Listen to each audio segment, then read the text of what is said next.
Saudara, gelombang ketiga kasus COVID-19 di Indonesia sudah berlangsung membuat Presiden Joko Widodo meminta evaluasi pembelajaran tatap muka, khususnya di DKI Jakarta, Jawa Barat, dan Banten. Akankah PTM dihentikan kembali? Kita akan bahas lebih lengkap bersama dengan UU Ruzanul Ulum, ini adalah Wakil Gubernur Jawa Barat. Selamat malam, Kang UU. Selamat malam. Sehat? Assalamualaikum warahmatullahi wabarakatuh. Alhamdulillah. Waalaikumsalam. Kita juga akan sapa Pak Iman Zanatul Hairi, Kabid Advokasi Guru Perhimpunan Pendidikan dan Guru atau P2G. Selamat malam, Pak Iman. Selamat malam, Mbak Livia. Baik, kita juga akan sapa Pak Abdul Fikri Fakih. Ini adalah Wakil Ketua Komisi 10 DPR dari fraksi PKS. Selamat malam, Pak Fikri. Mbak Livia. Baik, saya ke Pak Wagub dulu ya. Pak Wagub, Jawa Barat ini menempati posisi kedua kalau saya baca data yang kemarin, bukan yang per hari ini ya, pertambahan angka positif COVID-19 per harinya seluruh Indonesia. Kalau dari Jawa Barat sendiri melihat PTM yang sekarang masih 100%, evaluasinya seperti apa?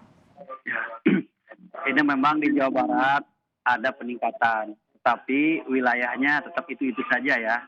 Di Bodebek yang tadi disampaikan betul, di Kota Bekasi, kemudian Kota Depok dan Bogor, gitu. Daerah-daerah yang lain yang jauh dari ibu kota ini tidak ada laporan kepada kami tentang hal itu. Baik. Kemudian juga, Ya silakan Pak Wagub. Ya, kemudian juga kita melaksanakan PTM 100% ini kan sesuai dengan SKB 4 Menteri itu, dengan persyaratan-persyaratan yang sudah kami lakukan, yaitu dengan vaksin seluruhnya, murid ataupun guru, kemudian kantin ditutup, bawa makan sendiri, bawa minum sendiri, dan yang lainnya, ini semua sudah kami lakukan. Tetapi memang ada akhir-akhir ini laporan seperti itu. Pemerintah sesuai dengan arahan Pak Jokowi, kita harus taman wa ta'atan ya, melaksanakan apa yang menjadi arahan pemerintah pusat. Tetapi Pak Gubernur kemarin dalam rapat pada hari Senin itu belum ada evaluasi tentang itu karena laporannya masih tidak ada yang terpapar. Tetapi kemungkinan Pak Gubernur akan mengadakan rapat kembali secepatnya dan akan memberikan sebuah keputusan kebijakan tentang hal ini. Tapi harus perlu juga dipahami, untuk sekolah kan jenjangnya berbeda-beda tanggung jawabnya. Kalau SD, SMP itu tanggung jawabnya adalah Bupati dan Wali Kota. Kalau SLTA, SMA, SMK, dan SLB itu tanggung jawab kami. Kami terus mengadakan pemantauan bersama Satgas Covid, bersama KCD, dan juga yang lainnya.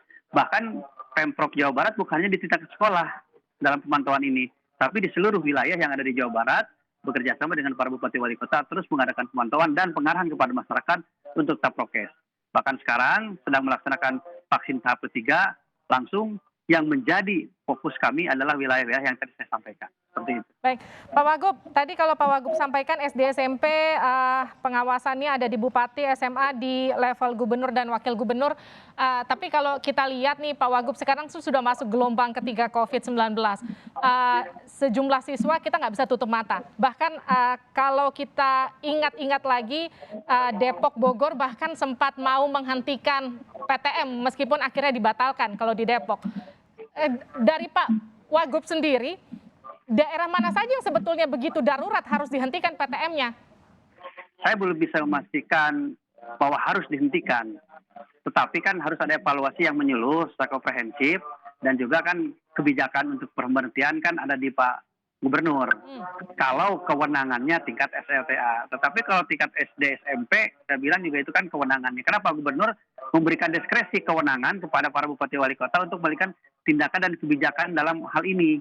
Karena supaya tidak terlalu jauh, tidak terlalu ribet, silahkan kepada para bupati wali kota yang tahu. Seperti halnya pemerintah pusat memberikan diskresi sebagian kepada kami, pemerintah Provinsi Jawa Barat. Okay. Nah, mana yang harus segera dihentikan, kami belum bisa menjawab.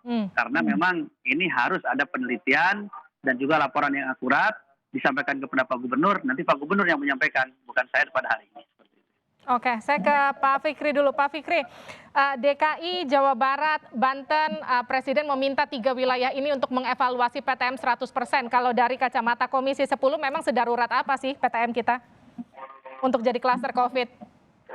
Iya, ini memang begini, tuntutan dari pelaku pendidikan, guru, tenaga kependidikan, juga siswa, memang tuntutan untuk pembelajaran tatap muka ini sangat tinggi. Sudah 2 tahun pembelajaran jarak jauh ini memang laporan dari Kemendikbud sendiri efektivitasnya 46% sampai paling rendah seperti itu. Istilahnya para pakar menyebut banyak yang learning loss, banyak yang pengajaran-pengajaran yang tidak nyampe, apalagi pendidikan karakter dan praktek seperti SMK.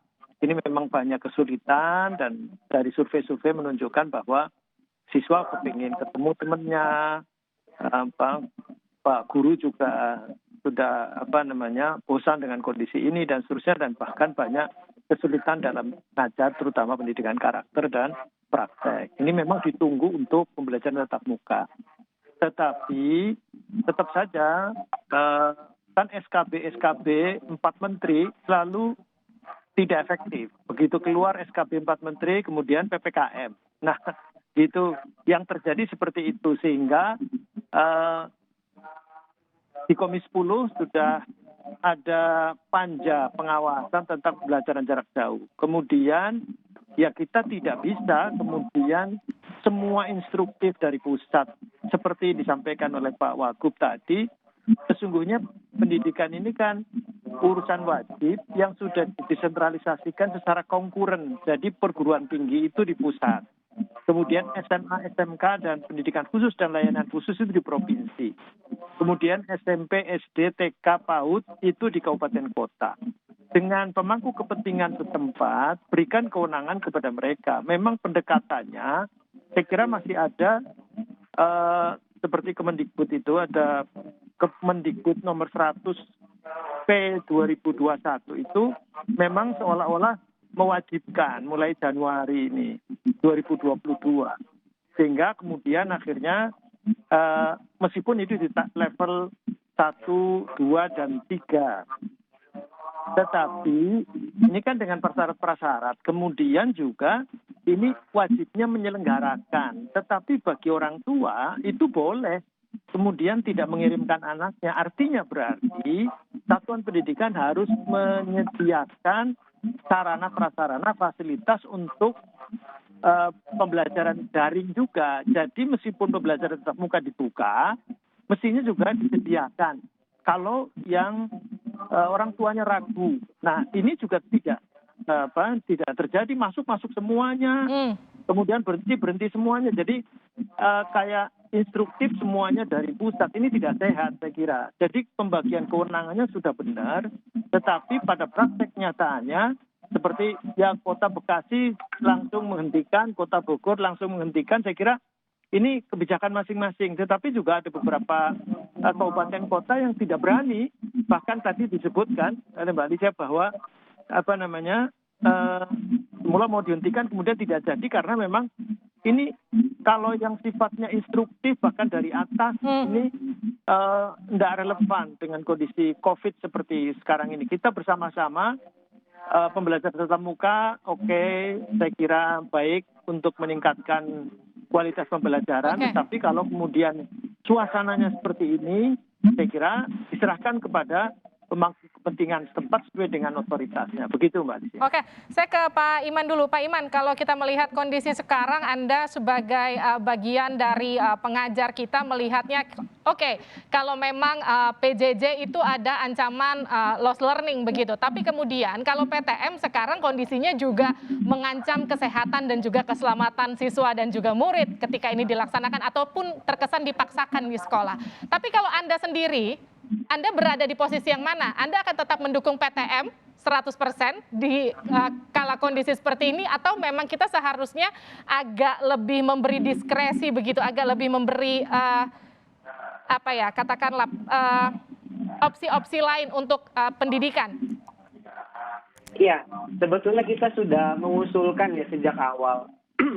Saya sendiri guru ya, saya juga terancam lah ya di sekolah kalau memang COVID selalu naik seperti ini. Tetapi kita sudah punya pengalaman sebetulnya di tahun 2021 itu melaksanakan apa yang disebut sebagai hybrid learning atau blended learning. Hampir sama yang tadi disampaikan oleh Pak Fikri ya, itu melayani 2 tempat ya, mereka yang belajar di sekolah maupun di luar sekolah. Soal itu kami juga setuju ya, SKB ini harus direvisi karena pandemik ini begitu dinamis, maka SKB juga harus dinamis itu. Dan juga yang sangat kami prihatinkan, dan mungkin ini bisa jadi contoh ya, PTM 100% ini dimulai tanggal 3 ya, sedangkan tahun baru itu kan tanggal 1. Kita hanya punya jeda 2 hari ya untuk persiapan, dan sering kali dilupakan bahwa ketika persiapan masuk sekolah itu terjadi kerumunan yang sebetulnya kita boleh mengatakan mengantarkan virus ke sekolah. Misalkan kerumunan di toko baju yang ada, kalau di DKI Jakarta tuh yang ada KJP-nya, lalu toko-toko jahit, dan itu sebelum mulai saja karena ketergesa-gesaan dan tadi sudah disebutkan Permendikbud ini seolah-olah memaksa. Ini kami juga dapatkan di beberapa daerah, kebanyakan takut juga. Mungkin ada beberapa yang berani ya, saya catat Pak UU misalkan di Jawa Barat itu Dinas Pendidikan Provinsi Jawa Barat itu sempat menolak PTM 100%, dan saya kira itu harus diapresiasi. Yang kedua itu Wali Kota Solo, Pak Gibran misalnya, itu juga menolak. Jadi sebetulnya mereka berani menolak, tapi kan yang nggak berani lebih banyak lagi. Maksud saya adalah begini, kalau 100% itu terlalu tergesa-gesa, kenapa tidak bertahap saja? 50 dulu, 75%. Di antara jeda tiap tahap ini, kita bisa melakukan evaluasi. Sekarang Pak Presiden minta evaluasi sekarang ya. Situasinya sudah membesar begini, harapan kami itu di minggu pertama, tanggal 10, itu sudah diadakan evaluasi, termasuk di dalamnya screening. Yang sekarang mungkin dalam bahasa yang baru ACR gitu ya. Ketika kita tracking, screening, swab secara acak dan lain sebagainya. Dan kami juga melihat tren yang sangat memilukan ya. Misalkan begini, dalam hal pengawasan, kami mendapatkan beberapa laporan di berbagai daerah di Indonesia bahwa pengawasan ini hanya syarat saja pengawas datang ke sekolah, datang dan pulang saja. Sedangkan proses aktivitas jam istirahat di kelas seperti apa, kami dapat laporan ya, salah satu guru di Batam itu melaporkan kepada P2G bahwa anak-anak ini di dalam kelas ini tidak pakai masker. Bukan karena mereka pengap, bukan karena mereka bosan, tetapi karena mereka lagi tiktokan. Karena tiktokan itu harus buka masker katanya. Lalu juga link barcode masuk sekolahnya juga itu error. Sehingga terjadi penumpukan pas masuk sekolah. Dan vaksinasi juga ini jadi masalah ya, yang tadi disebut tingkat SD ada di daerah kabupaten. Vaksinasi SD itu berapa? Baru 11%, di bawah 20%. Tetapi sudah dipaksa masuk. ID kemarin sudah merilis bahwa anak SD ini kan paling rentan gitu. Dan juga terakhir jangan lupa guru juga harus mendapatkan vaksin booster menurut kami. Seperti itu Mbak Lydia. Baik, tadi ada beberapa catatan ya. Seharusnya kalau menurut Anda solusinya di 50-70% dulu PTM kalau melihat kondisi seperti ini, dan juga pengawasan PTM dianggap hanya sekedar formalitas saja. Bagaimana kemudian memaksimalkan pengawasan PTM ini? Dan juga tadi kalau kata Pak Fikri sebetulnya kita punya panja PJJ, tapi fungsinya sejauh ini akan seperti apa?